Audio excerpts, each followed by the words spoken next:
The massive observation deck of Nexus Station buzzed with nervous energy as beings from across the galaxy gathered to witness what many believed would be humanity's final diplomatic failure. Representatives from the Zephyrian Empire, the Crystal Collective, and dozens of other civilizations pressed against the reinforced viewing panels, their various appendages, tentacles, and sensory organs focused on the scene unfolding in the containment bay below. Ambassador Krelth of the Zephyrian Empire adjusted his ceremonial breathing apparatus and glanced at the human delegation with barely concealed disdain. The humans had requested this meeting 3 standard cycles ago, claiming they could succeed where every other species had failed for the past 2 centuries. The audacity was typical of their young species, but the stakes made their confidence particularly galling. Below them, in a containment facility that had cost more credits than most star systems generated in a decade, lay the most feared creature in known space. Vorthak the Eternal had earned his name through 500 years of systematic destruction across 12 sectors. The dragon's scales were each the size of a small transport vessel, shifting between deep crimson and molten gold as he breathed. His eyes, when they occasionally opened, burned with an intelligence that had outwitted the greatest military strategists and philosophers of a dozen civilizations. The creature had been captured only through the combined effort of the entire Galactic Defense Force, and even then, only after he had grown bored with his latest rampage through the Outer Rim colonies. The containment field around him required the power output of 3 small stars, constantly channeled through quantum stabilizers that hummed with barely controlled energy. "This is madness," whispered Commander Thax of the Crystal Collective, his crystalline form refracting light in agitated patterns. "Vorthak has killed billions. He destroyed the entire Keth system just to watch the sun's collapse. What could these humans possibly offer that we haven't already tried?" Dr. Elena Vasquez, the human diplomatic attaché, stood quietly near the back of the observation deck. Her plain gray uniform and calm demeanor contrasted sharply with the elaborate costumes and visible anxiety of the other delegates. She had listened to 3 hours of speeches about human arrogance, the dragon's kill count, and the impossibility of their mission without showing any emotion. The Nexus Station's chief administrator, a massive Bulgarian whose carapace bore the scars of a dozen conflicts, activated the communication system. "Human delegation, you may proceed to the containment bay. All safety protocols have been explained. We will not open the facility to retrieve your remains." Elena nodded and walked toward the transport platform, followed by a small group of human technicians carrying what appeared to be simple scanning equipment.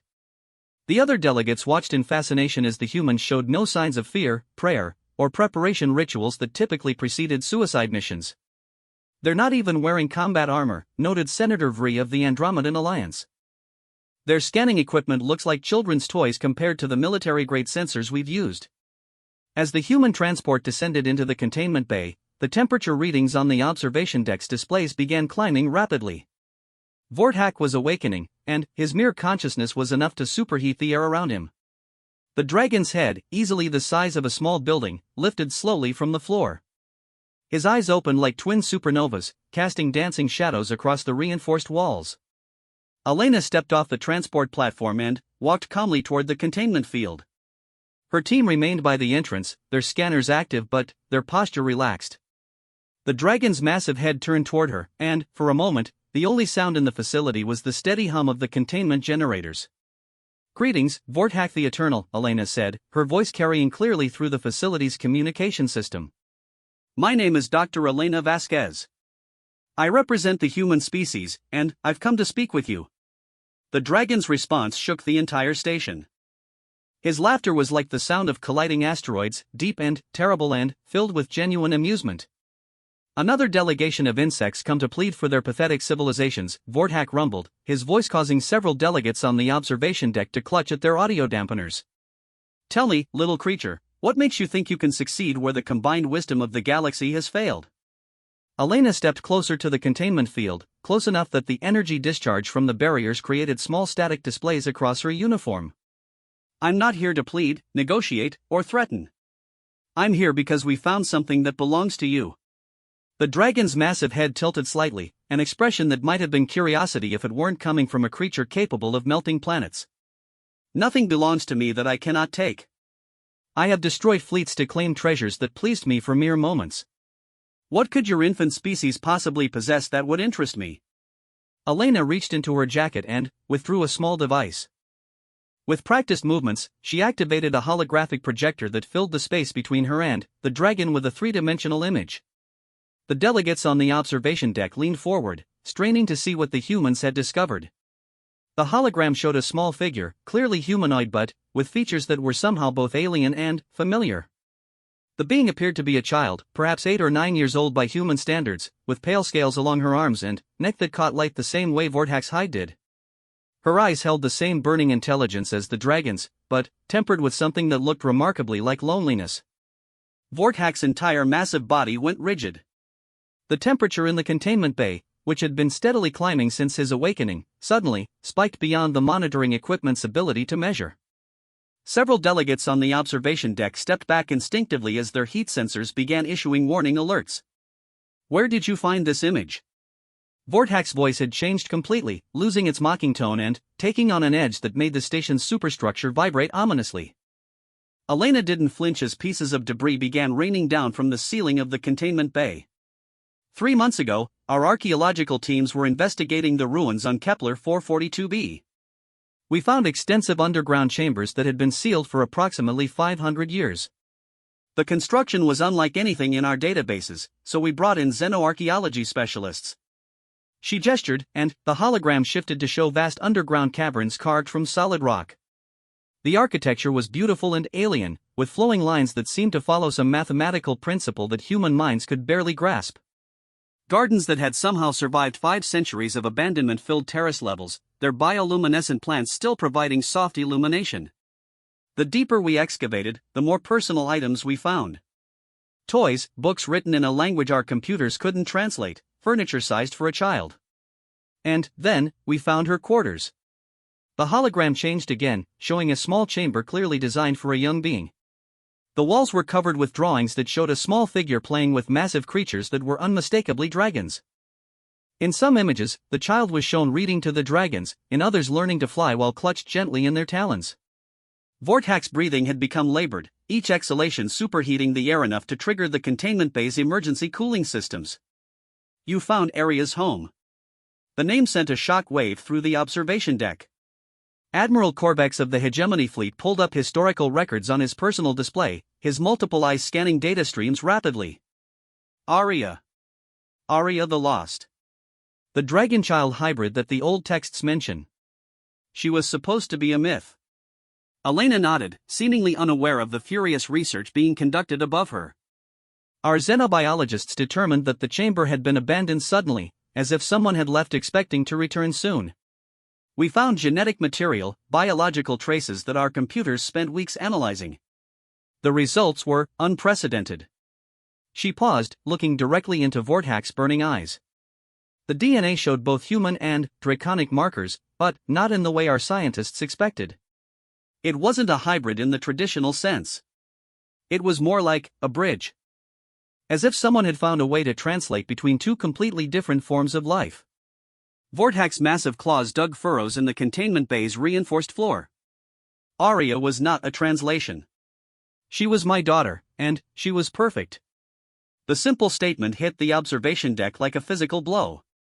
Delegates who had been following the conversation with scientific detachment suddenly found themselves witnesses to something far more personal and dangerous than they had anticipated. The galaxy's most feared predator wasn't just a monster, he was a father who had lost his child. Elena's team had stopped pretending to monitor their scanners and were now watching their colleague with expressions that mixed admiration and terror. Dr. Vasquez had just gotten the most dangerous being in known space to admit to having vulnerable emotions, and she was still standing within range of claws that could slice through battlecruisers. The archaeological evidence suggests she didn't die in the abandonment of the chambers, Elena continued. There were no remains, no signs of violence. The biological traces we found were consistent with someone who had lived there recently and left under their own power. For the first time since the containment bay had been constructed, Vorthax moved toward the barrier with purpose. His massive form uncoiled from the floor, revealing that he was even larger than the viewing angles had suggested. When he stood at full height, his head nearly touched the ceiling of the bay, and his wings, when partially extended, spanned nearly the entire width of the facility. "You believe she still lives?" It wasn't a question. Elena reached into her jacket again and withdrew a second device. This one was smaller, more delicate, and, clearly of non-human origin. We found this in her quarters. Our technical team spent 2 months trying to understand its function before we realized it was a communication device. It had recorded one message, sent approximately 6 months ago. She activated the device, and, suddenly, the containment bay was filled with a voice that was unmistakably young, unmistakably frightened, and unmistakably calling for help. "Papa Vorthak, if you can hear this, I need you. The Conservancy found me. They know what I am, and they're scared. They're keeping me in a place where I can't transform, or I can't even remember what it feels like to fly. I don't know how much longer I can pretend to be just human. Please, if you get this message, please come find me. I'm on a research station called Havensgate. I miss you. I miss home. I miss being myself." The message ended, leaving behind a silence that seemed to consume all other sound. Even the containment field generators seemed to hum more quietly, as if the machinery itself was afraid to break the moment. Vorthak's roar shook the entire station, causing emergency bulkheads to slam shut throughout the facility and triggering evacuation warnings in 6 different languages. But there was something different about this roar. Whereas earlier laughter had been filled with destructive amusement, this sound carried raw anguish and fury that transcended species barriers. Every delegate on the observation deck, regardless of their biological makeup, recognized the sound of a parent in pain. Elena waited for the echoes to fade before speaking again. Havensgate is a conservancy research facility in the neutral zone. They specialize in studying dangerous biological specimens. Our intelligence suggests they've been holding your daughter for the past 7 months, conducting experiments to understand her dual nature. The temperature readings in the containment bay had gone beyond critical. The dragon's scales were now glowing white-hot, and the containment field was struggling to maintain integrity under the thermal stress. Warning klaxons were sounding throughout the station, and several delegates had begun moving toward emergency evacuation routes. "The Conservancy believes they're protecting the galaxy by studying her," Elena continued, seemingly oblivious to the fact that she was now standing in what amounted to the heart of a small star.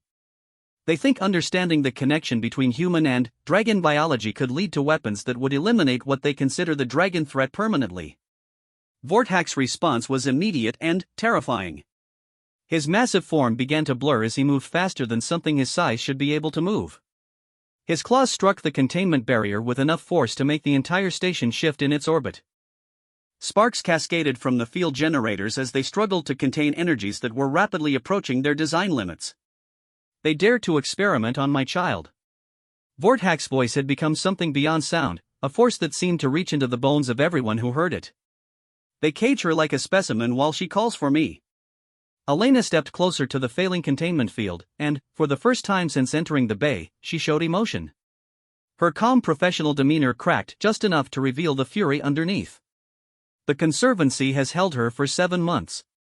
7 months of experiments, of treating her like a laboratory specimen, of forcing her to suppress the dragon aspects of her nature.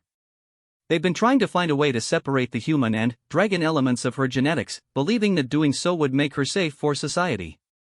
The containment field fluctuated, its blue energy crackling with instabilities that made the technicians on the observation deck frantically adjust their controls. For a moment, it seemed like Vorthak might simply tear through the barriers through sheer force of will. Instead, the dragon went completely still. The temperature in the bay began dropping rapidly as Vorthak pulled his rage inward, channeling it into something cold and focused and infinitely more dangerous than his earlier fury.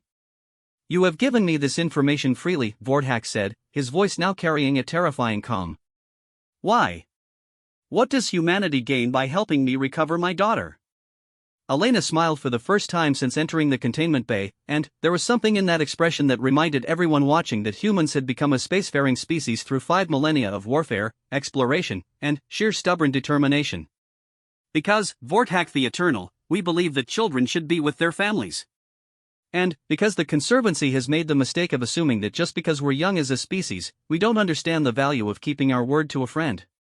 The emergency session of the Galactic Council convened 3 hours after Elena Vasquez walked out of Vorthak's containment bay. Representatives from 47 member civilizations filled the chamber, their various forms of communication creating a cacophony of clicks, whistles, electromagnetic pulses, and translated speech that the chamber's AI struggled to process. Chancellor Morvek of the Zephyrian Empire stood at the central podium, his breathing apparatus cycling rapidly as he addressed the assembly. The human delegation has committed an act of unprecedented recklessness.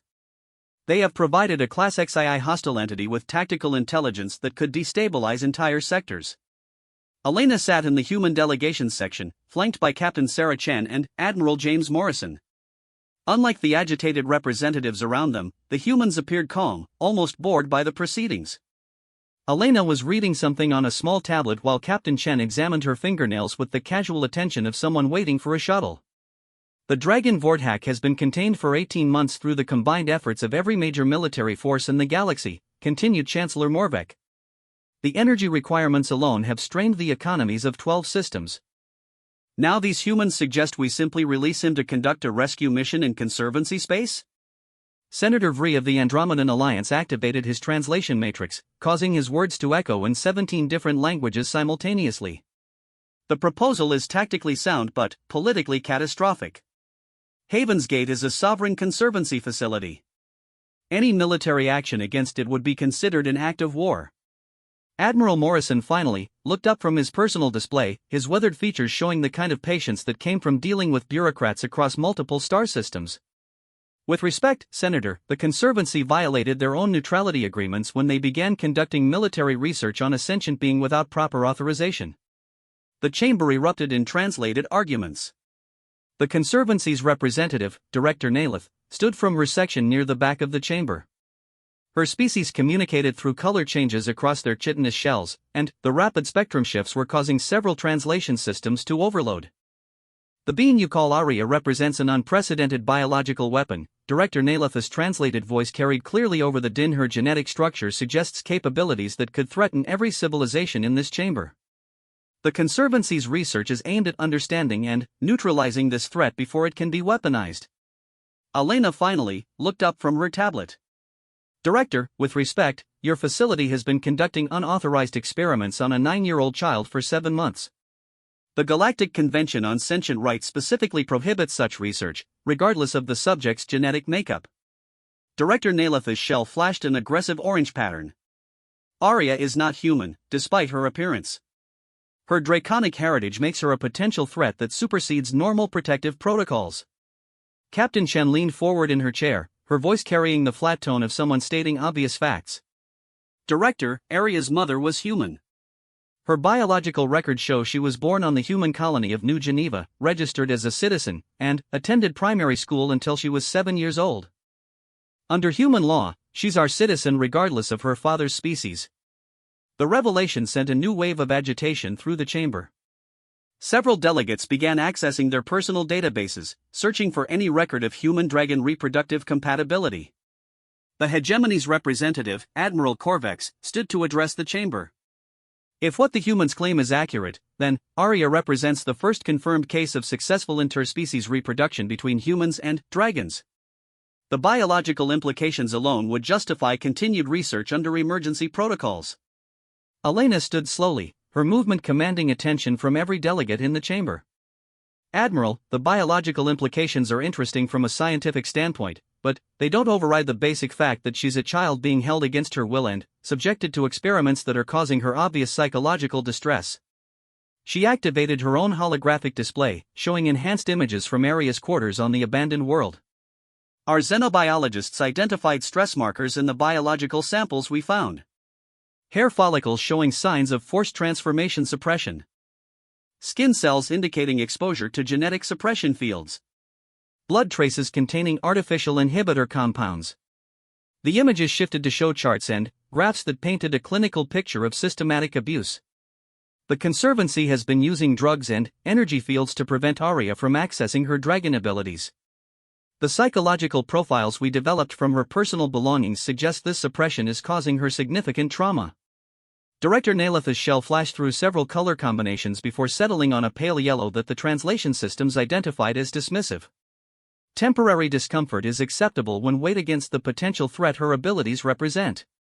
Our research has confirmed that she can generate temperatures exceeding 10,000 degrees, manipulate gravitational fields at a localized level, and process information at rates that suggest cognitive enhancement beyond normal human parameters. Admiral Morrison smiled, and several delegates who had dealt with humans before felt an involuntary chill. Director, you've just described a list of abilities that would make her an extremely valuable ally if treated with respect and cooperation. The fact that you see them only as threats suggests the problem isn't with Arya, but with your approach to her. Elena activated another section of her display, showing detailed schematics of Haven's Gate Research Station. The facility's security systems are designed to contain subjects, not to protect them. The quarters where Arya is being held are essentially a prison cell equipped with technology specifically designed to cause her pain if she attempts to access her natural abilities. The schematics rotated, revealing layers of suppression fields, monitoring equipment, and what appeared to be punishment mechanisms built into the walls themselves. Several delegates made sounds of distress as the full scope of the facility's design became clear. She's being treated like a dangerous animal instead of a child, Elena continued. The psychological reports that our intelligence sources provided show that she's been asking for her father daily for the past 7 months. The facility staff have been telling her that Vorthak is dead, that humans killed him, and that she's alone in the universe. Chancellor Morvek's breathing apparatus cycled several times before he could speak. The Conservancy's methods are concerning, but releasing Vorthak would result in massive casualties. His previous rampages suggest he does not distinguish between guilty and innocent targets when enraged. Elena looked directly at the Chancellor. Which is why we're not proposing to simply release him and hope for the best. Humanity is prepared to take full responsibility for this rescue operation. The chamber fell silent. Captain Chen stood and walked to the central podium, her military bearing commanding attention from delegates who had learned to respect human tactical capabilities over the past several decades of cooperation and conflict. The Human Defense Force has developed a comprehensive operation plan, Chen announced.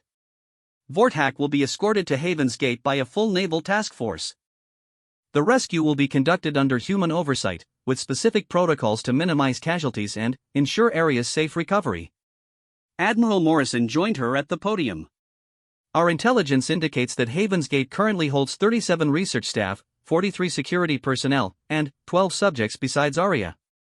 The facility's automated defenses are formidable but not insurmountable. A precision operation could neutralize the threat to Arya while ensuring the safety of all other personnel. Director Naleth's shell flashed through an angry red spectrum. Humans cannot guarantee Vorthak's behavior under combat conditions.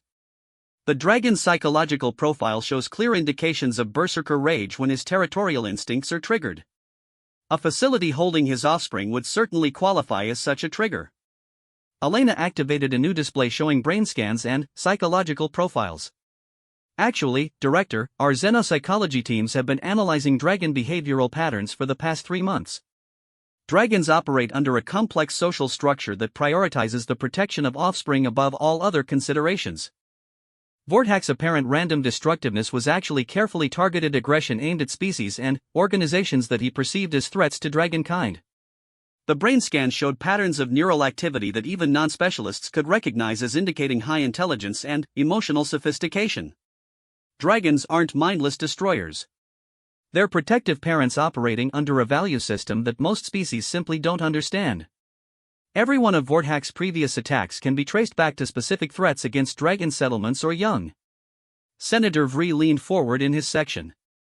If that analysis is correct, then releasing Vorthak in proximity to his offspring could result in extremely controlled, precise behavior rather than mindless destruction. Captain Chen nodded. Our combat simulations suggest that Vorthak's primary concern will be reaching Arya safely and ensuring she isn't harmed during the extraction. Secondary targets would be anyone directly responsible for her mistreatment. Facility staff who weren't involved in the research program would likely be ignored entirely. Director Naleth stood again, her shell now cycling through colors so rapidly that the translation systems could barely keep up. This entire proposal assumes that dragons are capable of the kind of tactical restraint you describe. The Conservancy's research suggests otherwise. Our behavioral analysis indicates that Vorthak's apparent intelligence is actually sophisticated mimicry designed to make potential prey underestimate the threat he represents. Elena's tablet chimed softly, and she glanced at it before looking back at Director Naleth with an expression that several delegates would later describe as predatory.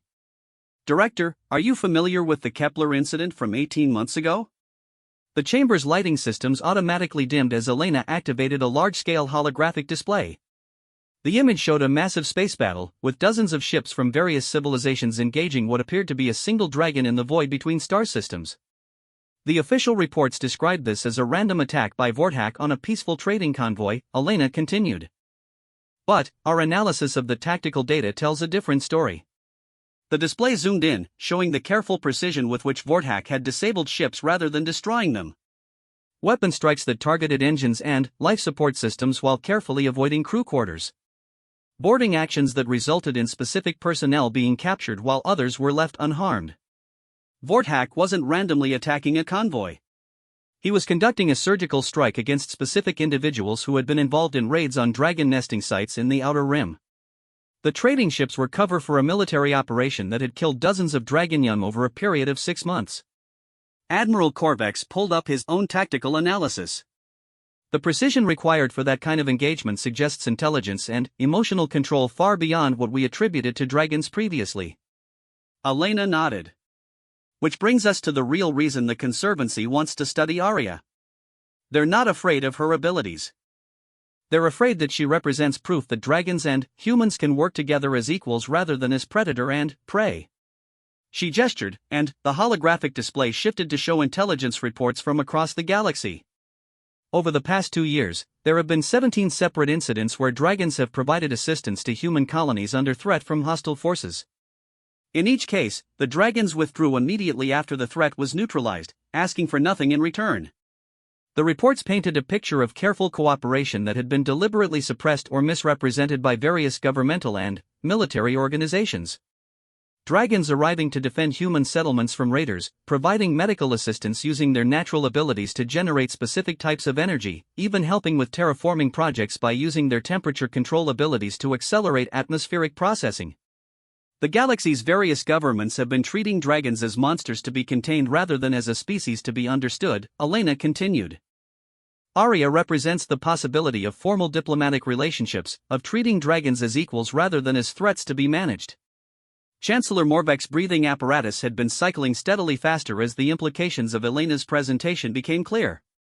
You're suggesting that the Conservancy's research is motivated by political considerations rather than genuine scientific concern.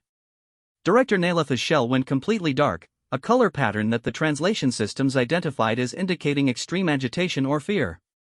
The dragons have killed billions over the past 5 centuries. They've destroyed entire star systems. The idea that they're simply misunderstood protectors is naive beyond belief. Admiral Morrison stood slowly, his expression thoughtful. Director, how many of those attacks were preceded by military actions against dragon territories or young?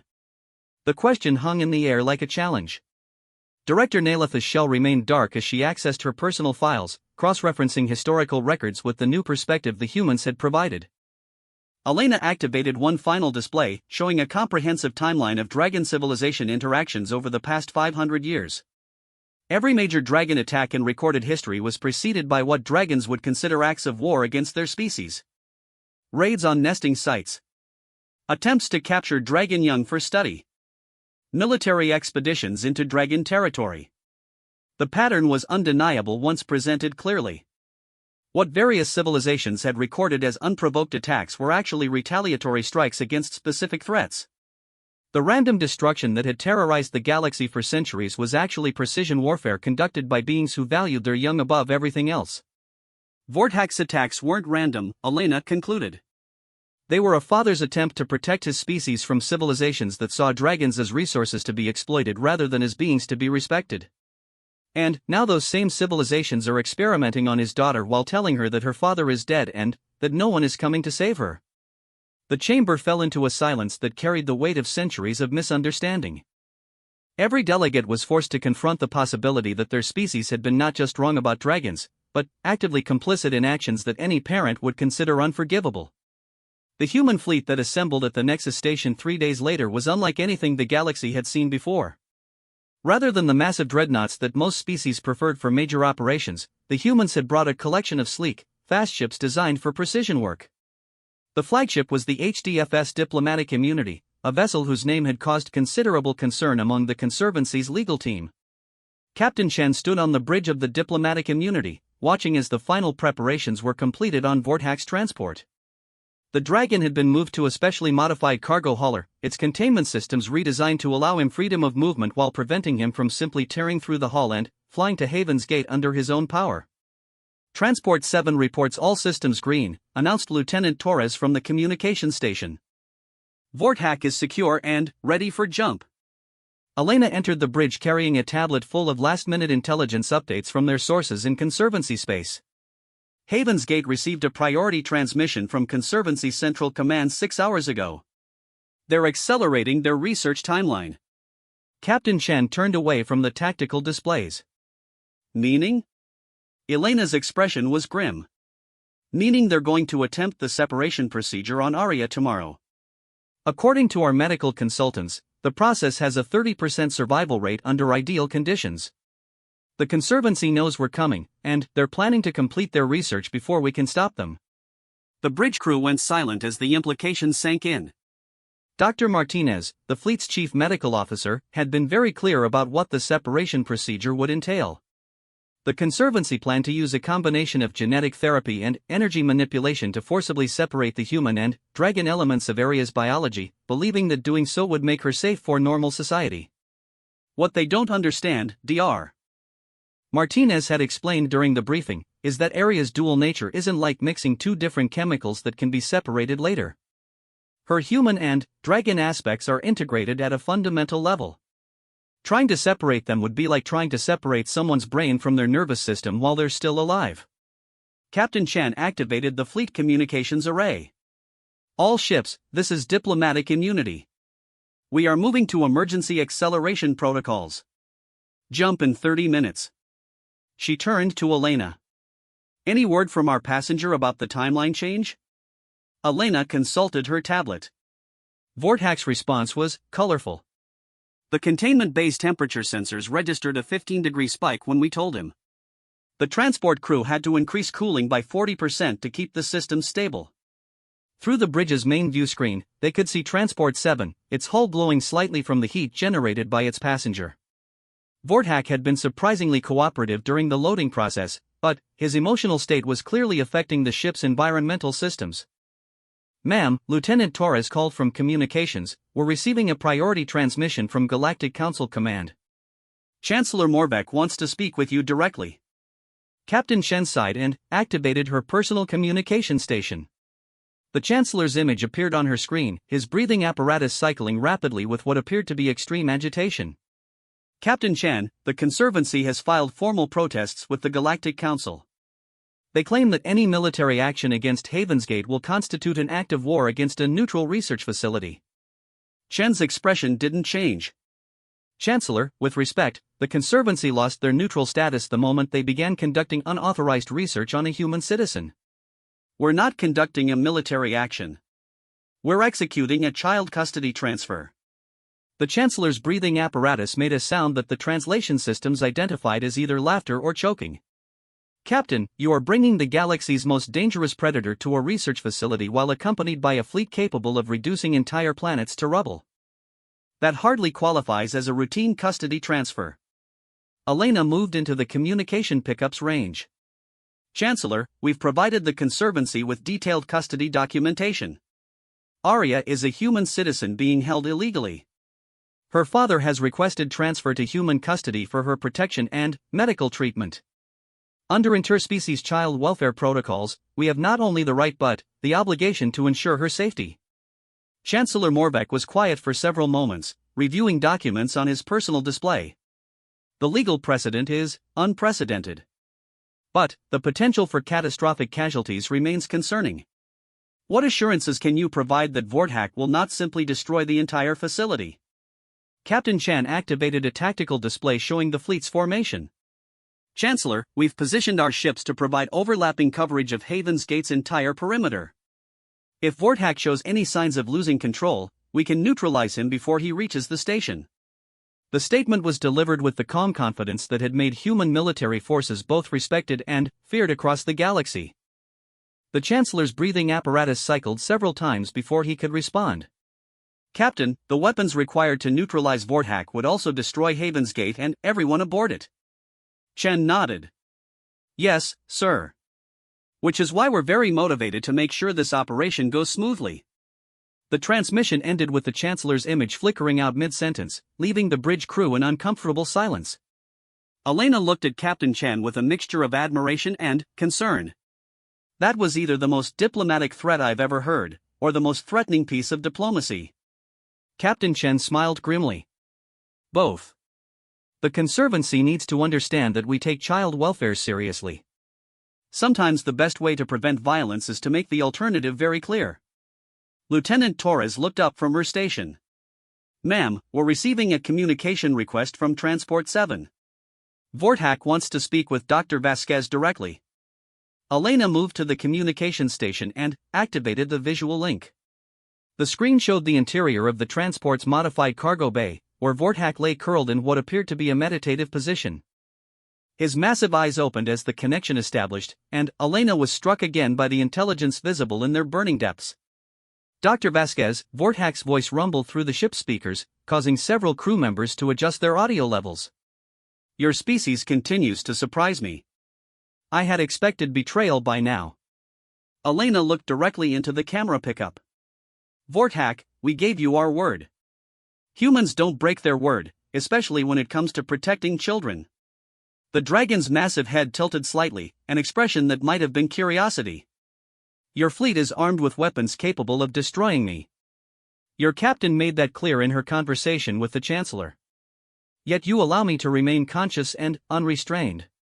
Why? Elena was quiet for a moment, choosing her words carefully. Because trust has to go both ways. We're trusting you to help us save Arya safely. You're trusting us to keep our promise and reunite you with your daughter. Neither of us can do this alone. Vortak's response was a low sound that might have been laughter or approval. Your species is either remarkably brave or remarkably foolish. Captain Chen stepped into the communication pickup's range. In our experience, those tend to be the same thing. We'll be dropping out of jump space in 6 hours.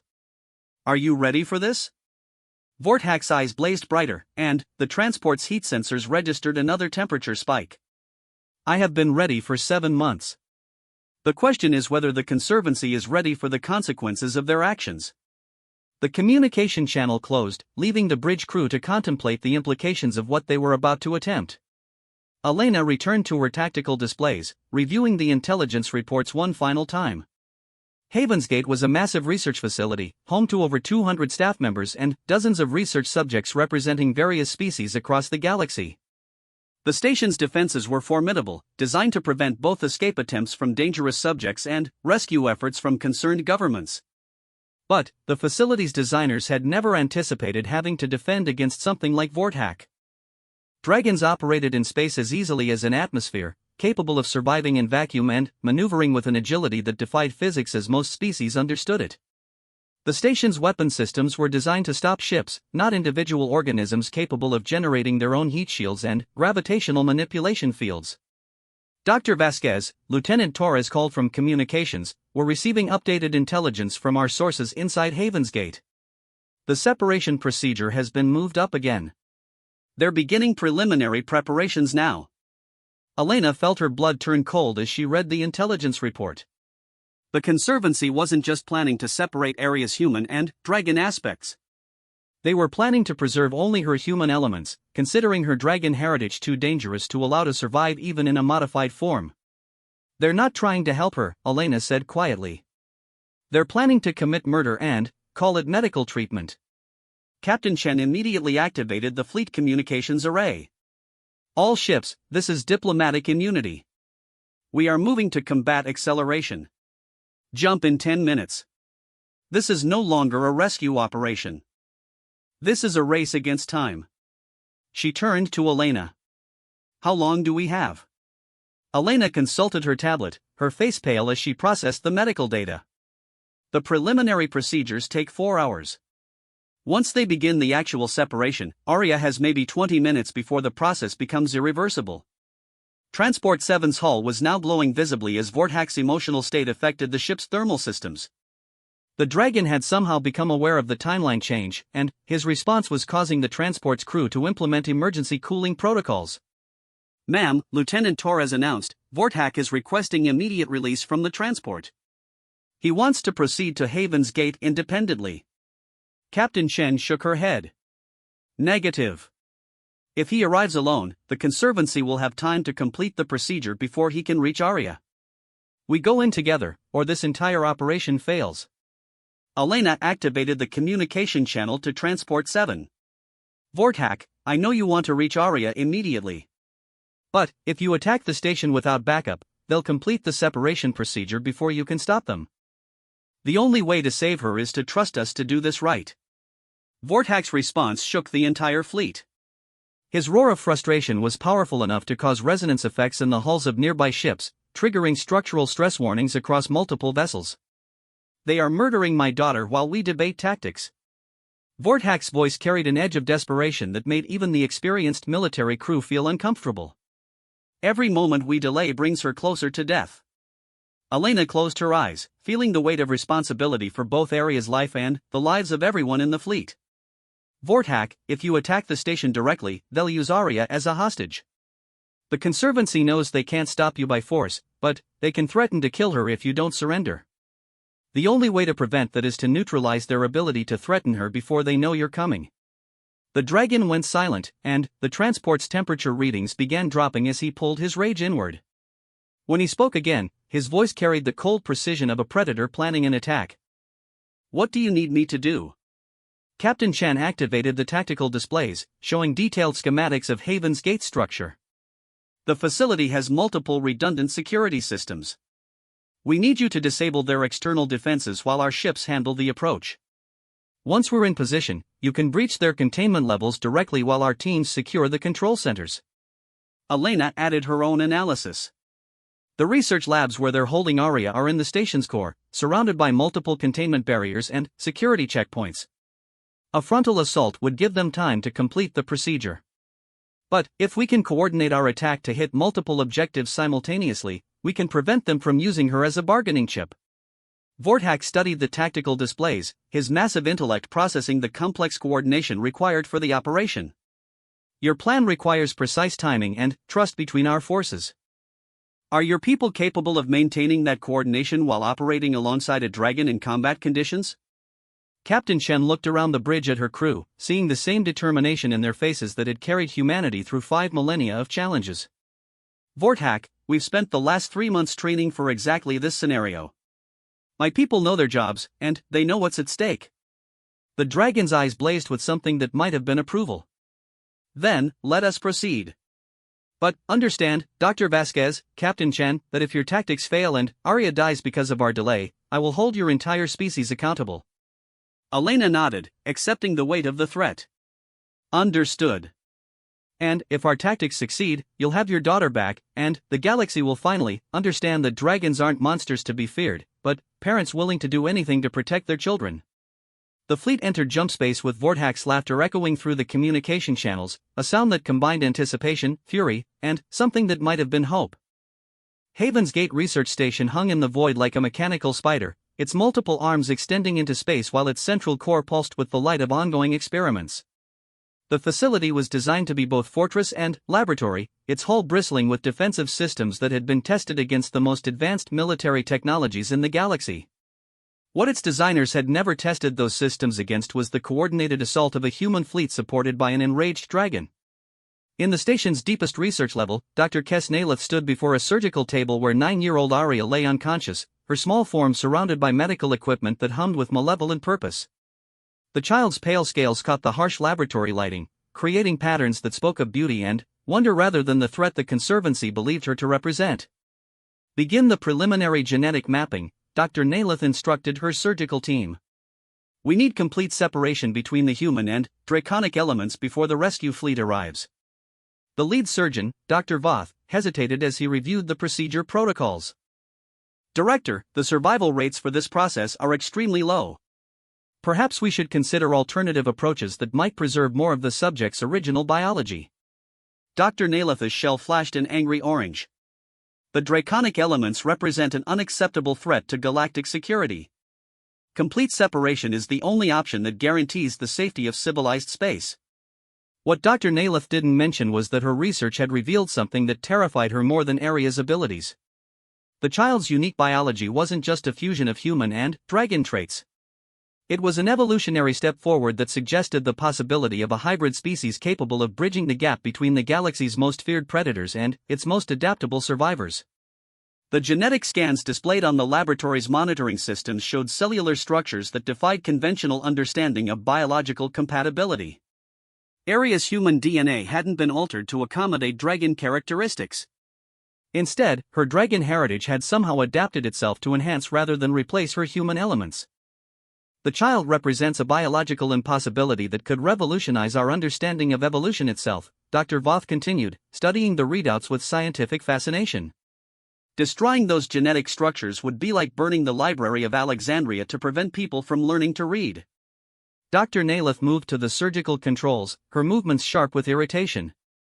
Dr. Voth, your concerns are noted and dismissed. Begin the separation process immediately. The surgeon looked down at Aria's peaceful face, seeing in her features the same innocence that any sleeping child might display.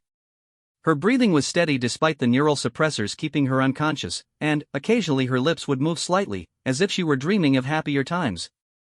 Director, the child has been asking for her father every day for 7 months. Her psychological profile shows severe trauma from enforced separation from her family unit. Perhaps allowing supervised contact with Dr. Voth, Dr. Naletha's voice carried a warning that made several junior staff members step back from the surgical table. The subject's emotional welfare is secondary to the security requirements of this research. Proceed with the separation protocol. What none of them knew was that Aria wasn't actually unconscious. Her dragon heritage included enhanced resistance to most forms of sedation, and she had been aware of her surroundings for the past 3 hours. She had listened to the discussions about her future, understood that these people planned to destroy half of who she was, and felt the growing desperation of a child who knew that the adults around her had decided she was too dangerous to exist in her natural form. More importantly, she had felt something else over the past several hours. A familiar presence growing stronger, approaching through space with the focused intensity she remembered from her childhood. Her father was coming, and he was very, very angry. 3 levels above the research laboratory, Station Commander Yolth received the first warning of the approaching fleet from his long-range sensors officer. Sir, we have multiple contacts dropping out of jump space at the system's edge. Configuration suggests a human task force, estimated 12 ships including at least 3 heavy cruisers. Commander Yolth activated the station's defensive systems, watching as weapon platforms extended from the station's hull and energy shields powered up to maximum strength. Haven's Gate had been designed to withstand siege conditions, capable of defending itself against fleets several times larger than what was approaching. Transmit standard warnings and activate the diplomatic immunity protocols, Commander Yolth ordered. Remind the human fleet that this is a neutral research facility operating under Conservancy Charter. Any aggressive action will be considered an act of war. The communications officer transmitted the warnings and waited for response from the approaching fleet. When the reply came, it was not what anyone on Haven's Gate had expected. Haven's Gate Station, this is Captain Sarah Chen of the HDFS Diplomatic Immunity. You are holding a human citizen illegally and conducting unauthorized medical procedures that violate the Galactic Convention on Sentient Rights. You have 30 minutes to prepare Aria for transfer to human custody. Commander Yolth felt his confidence waver slightly. The humans weren't requesting permission or negotiating access. They were issuing an ultimatum with the casual authority of a species that expected to be obeyed. Communications, transmit our research authorization codes and remind the human fleet that the subject represents a clear and present danger to galactic security. The Conservancy's research is being conducted under emergency protocols that supersede normal custody considerations. The reply came back within minutes, and this time it was accompanied by detailed legal documentation that made Commander Yolth's tactical officer go pale. Haven's Gate, you are in violation of 17 separate interspecies treaties regarding the treatment of minors. The subject in question is a registered human citizen whose custody has been transferred to her biological father under human family law. You are ordered to cease all medical procedures and prepare for immediate transfer. Commander Yolth activated the station's internal communication system. Dr.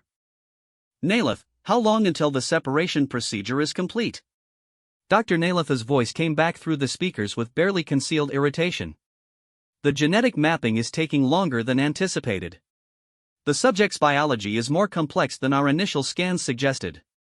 We need at least 6 more hours to ensure complete separation without killing her. Commander Yolf looked at his tactical displays, watching as the human fleet continued its steady approach toward his station. "Doctor, we don't have 6 hours. The humans are demanding immediate custody transfer." "Then, stall them," Dr. Naleth replied. "Use whatever diplomatic protests you need to use, but I need time to complete this procedure. Once the draconic elements are removed, the child will no longer represent a threat, and the humans will have no choice but to accept our medical assessment." What Dr. Naleth didn't realize was that her genetic mapping equipment was detecting something else entirely. The readings she interpreted as complex draconic biology were actually Arya's natural defenses responding to the presence of her father.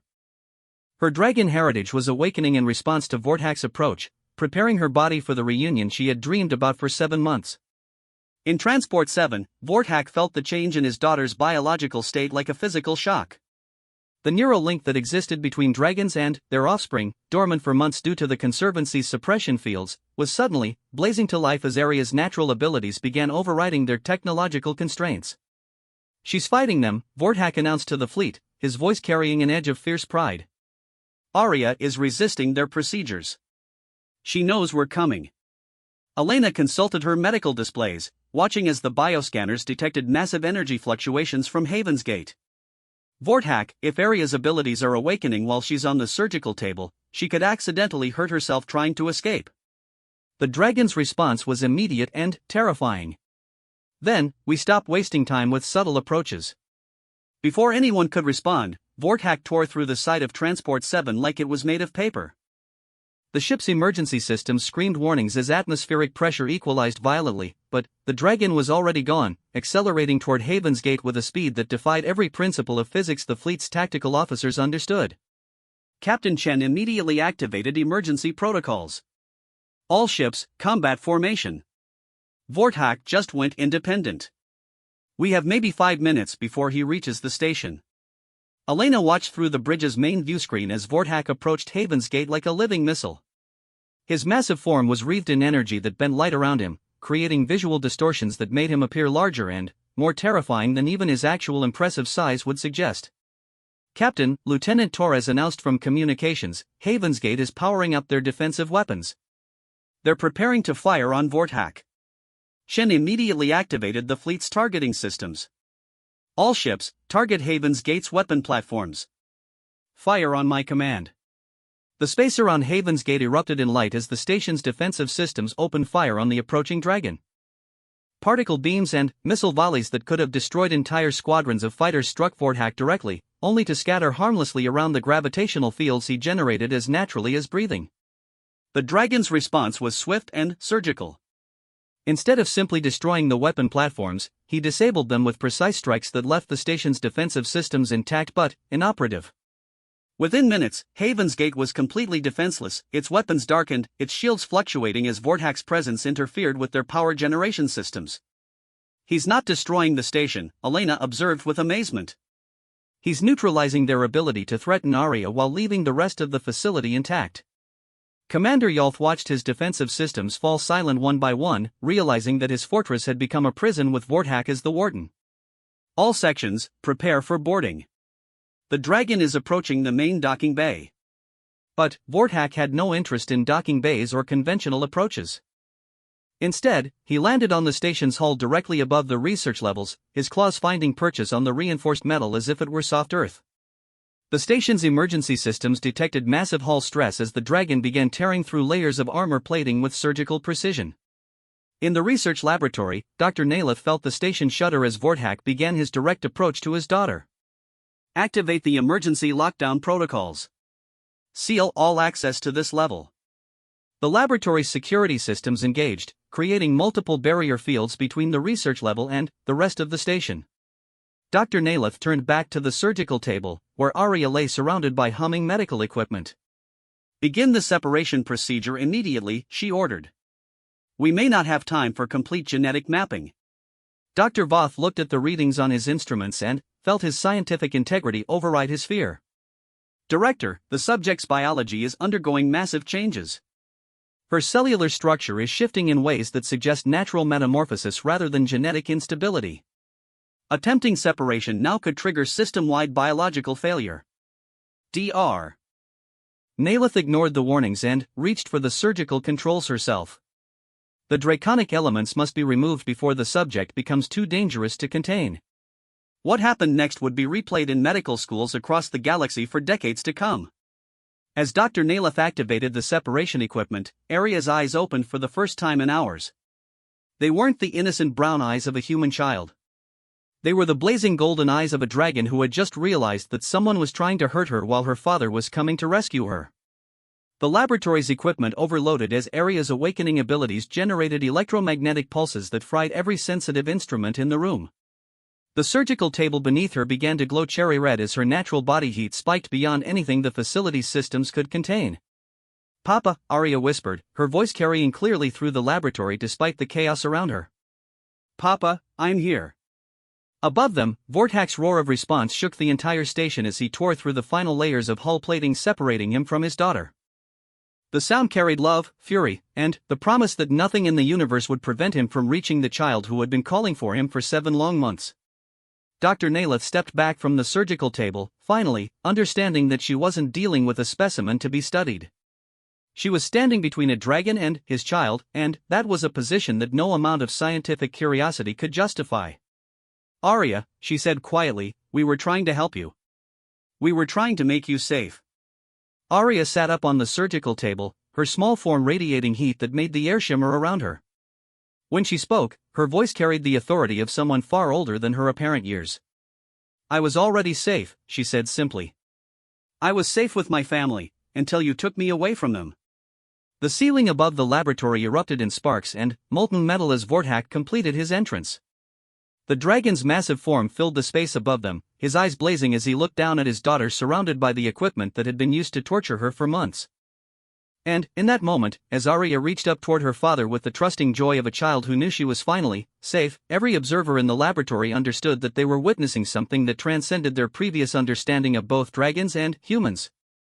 They were witnessing the reunion of a family that the galaxy had tried to destroy, and the beginning of a new chapter in the relationship between their species. The silence that filled the laboratory after Vortak's dramatic entrance lasted only moments before Arya's joyful cry shattered it completely. "Papa," she called out, reaching toward the massive dragon with the uninhibited happiness of a child who had been separated from her parent for far too long. What happened next would be talked about in diplomatic circles for generations.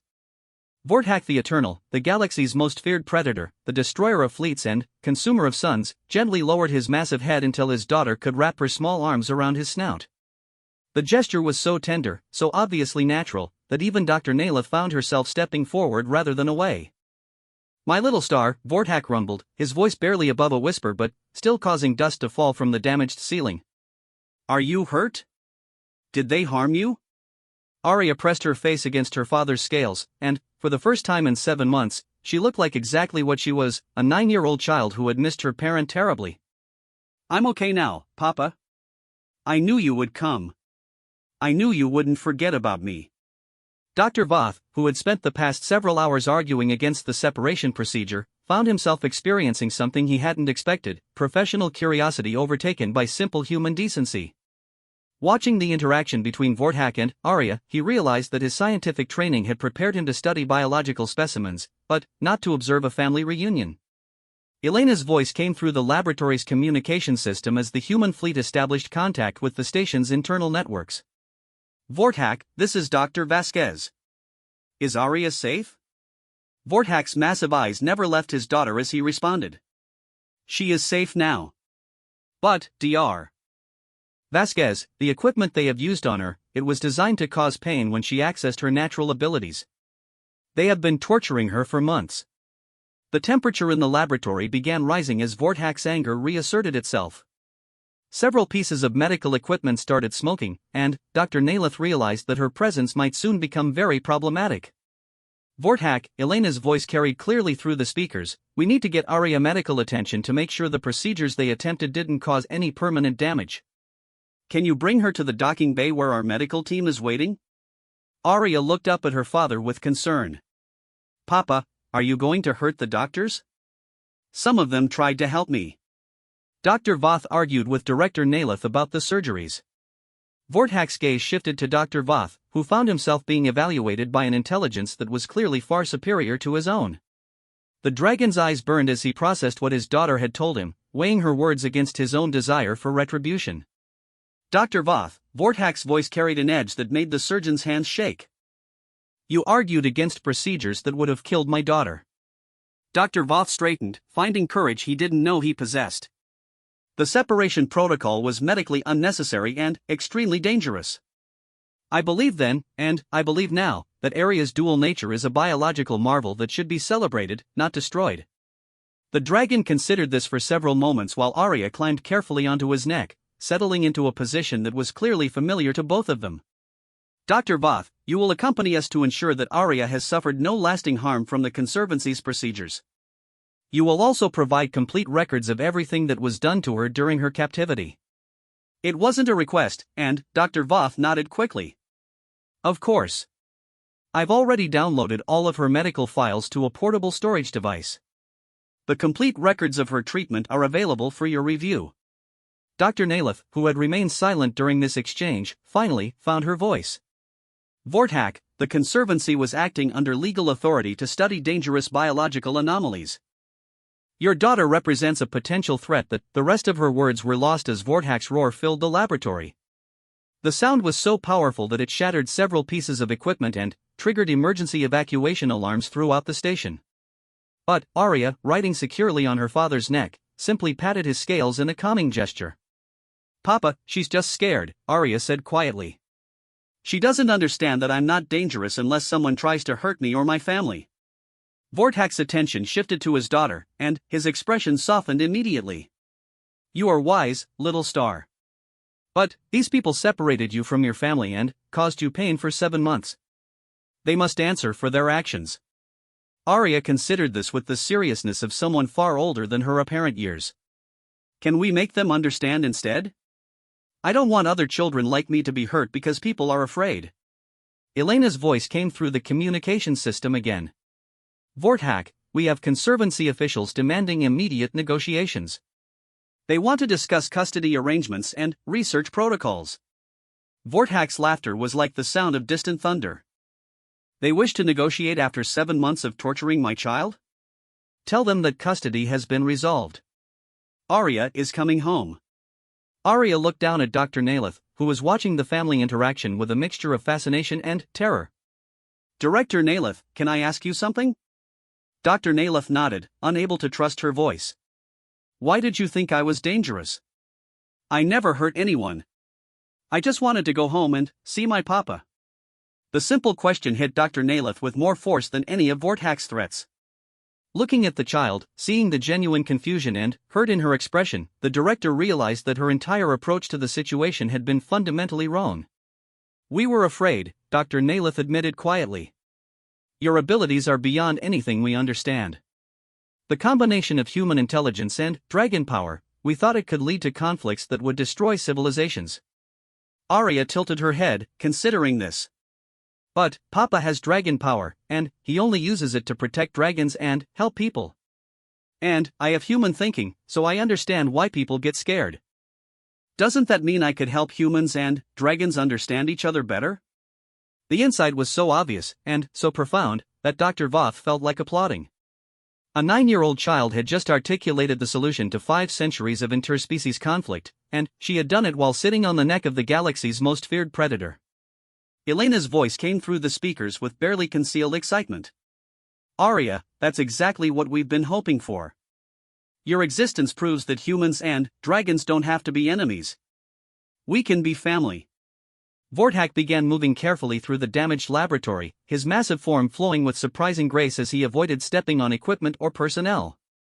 Dr. Vasquez, we are proceeding to the docking bay. But I want complete medical scans of my daughter to ensure these people have not caused permanent damage. As they moved through the station's corridors, word of their passage spread throughout Haven's Gate. Research staff and security personnel lined the hallways, not in opposition but in fascination. Many of them had never seen a dragon in person, and certainly not one moving with the careful gentleness that Vortak displayed when carrying his daughter. Arya waved at the watching staff, her natural friendliness overcoming months of imprisonment. Hello, she called to them. Thank you for taking care of me, even when you were scared. The gesture was so innocent, so genuinely kind, that several staff members found themselves waving back before realizing what they were doing. Dr. Naleth, following behind the dragon at what she hoped was a safe distance, watched the interactions with growing understanding. "She's not a weapon," Dr. Naleth said to Dr. Voth. "She's a bridge." Dr. Voth nodded. "That's what I've been trying to tell you for months. Arya doesn't represent a threat to civilization. She represents hope for something better." When they reached the docking bay, Elena was waiting with a full medical team and Captain Chen. The human delegation had brought equipment specifically designed for examining hybrid biology, technology that the Conservancy had never bothered to develop because they had been focused on separation rather than understanding. Vortak settled carefully onto the docking bay floor, allowing Arya to climb down and run to Elena. The reunion was emotional but brief, as Elena's primary concern was ensuring that the child hadn't suffered permanent damage from her months in captivity. "Arya, we need to run some tests to make sure you're healthy," Elena explained. "Dr. Martinez has equipment that can check both your human and dragon biology without causing any discomfort." Arya looked back at her father, who nodded encouragingly. "It's all right, little star. These are friends. They helped me find you." The medical examination that followed was unlike anything the galaxy's medical community had seen before. Arya's biology was indeed a perfect fusion of human and dragon elements, but not in the way anyone had expected. Rather than being a hybrid with mixed characteristics, she was something entirely new, a being capable of accessing the strengths of both species while transcending the limitations of either. Dr. Martinez reviewed the scan results with obvious amazement. "Her cellular structure is completely stable. There's no conflict between the human and dragon elements because they're not competing systems. They're cooperative ones. She's not half human and half dragon. She's fully both." Elena looked at the readouts with growing excitement. Which means that the Conservancy's separation procedure wouldn't just have been dangerous. It would have been impossible. You can't separate cooperative systems without destroying the entire organism. Vortak, who had been listening to the medical discussion with obvious interest, spoke up. "Dr. Vasquez, what my daughter has achieved naturally is something dragonkind has been hoping for since we first encountered other intelligent species. She represents the possibility of true cooperation rather than eternal conflict." Arya, who was sitting on the examination table swinging her legs while the adults discussed her biology, suddenly looked up with bright eyes. "Does this mean I can help other dragons and humans become friends too?" The simple question crystallized something that had been building throughout the entire rescue operation. Elena looked at Captain Chen, who nodded slowly. Vortak's massive head tilted as he considered the possibilities. Even Dr. Naleth, who had arrived in the docking bay during the medical examination, seemed to understand that they were witnessing a turning point in galactic history. "Arya," Elena said carefully, "would you like to be the first dragon-human ambassador? To help our species understand each other and work together?" Arya's face lit up with the kind of joy that only children can display when they realize they can help make the world a better place. "Really? I can help make sure no other kids like me get scared and taken away from their families?" Vortak's response was a sound that might have been laughter or might have been a purr, a deep rumbling that seemed to convey approval and pride in equal measure. "Little star, you have always been destined for great things. But, first, you need to finish growing up. There will be time for diplomacy when you're older." Elena smiled. "Actually, Vortak, some of the best diplomacy happens when children simply get to be children in front of adults who need to remember what innocence looks like." She turned to address the growing crowd of station personnel who had gathered to witness the historic moment. "Ladies and gentlemen, I'd like you to meet Arya Vasquez Vortak, age 9, citizen of both the Human Federation and the Dragon Territories, and living proof that the galaxy is big enough for all of us to be family." Arya waved at the crowd with the unself-conscious enthusiasm that had charmed everyone she met. And, as she did, as the assembled representatives of a dozen species watched a dragon child greet them with genuine affection while her father looked on with obvious pride, something fundamental shifted in the galaxy's understanding of what was possible. The age of fear was ending. The age of cooperation was about to begin. And it was starting with a 9-year-old girl who had missed her father terribly, and whose simple act of love had reminded the galaxy that families come in all forms, and that love transcends species barriers. As the human fleet prepared to depart Haven's Gate with their rescued family, Elena watched Arya teaching Dr. Voth how to properly greet a dragon by showing respect rather than fear. The sight of a human child bridging the gap between two species that had been enemies for centuries was exactly the hope that the galaxy needed. The journey home would be the beginning of a new chapter in interspecies relations. But, for now, watching Arya fall asleep against her father's scales while Vorthak hummed an ancient dragon lullaby, Elena was content to witness the simple miracle of a family reunited and a child who would grow up to change the universe. The galaxy had indeed frozen in stunned silence as they watched a human child kiss the universe's deadliest dragon. And, in that kiss, in that moment of pure love between parent and child, everyone watching understood that they had just witnessed the beginning of something extraordinary.